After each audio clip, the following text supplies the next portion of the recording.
let's break it down to explain the different functions of sleep. Let's start with restorative function. Sure.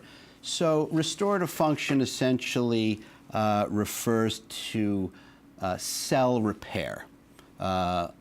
During sleep, protein synthesis is enhanced, which helps lead to repair, cellular repair. The other interesting thing that occurs during sleep is that growth hormone is secreted in very high quantities, particularly during the deeper stages of sleep. Again, important for cellular repair and growth.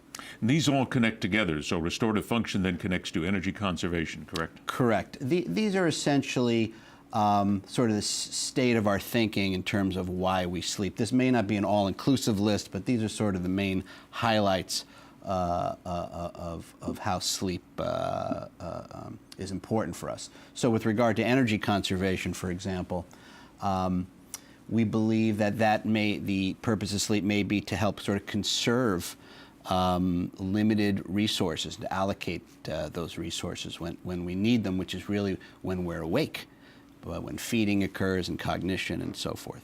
Which then takes us to immune function regulation, which enhances the immunity, which makes us healthier. Exactly. In fact, people who don't sleep enough tend to have more sick days, they tend to get more infections, and we sort of think of sleep as what we call an adjuvant or enhancer to our immunity. And when we're younger, ontogenetic hypothesis, which allows our brain to mature, which gives the brain time to, I guess, relax in some ways. In some ways, you know, that particular hypothesis is interesting. We know that infants have a lot of what's called active sleep, which is probably the precursor to something called REM sleep in adults, or rapid eye movement. It's a very important stage of sleep. It's when we dream.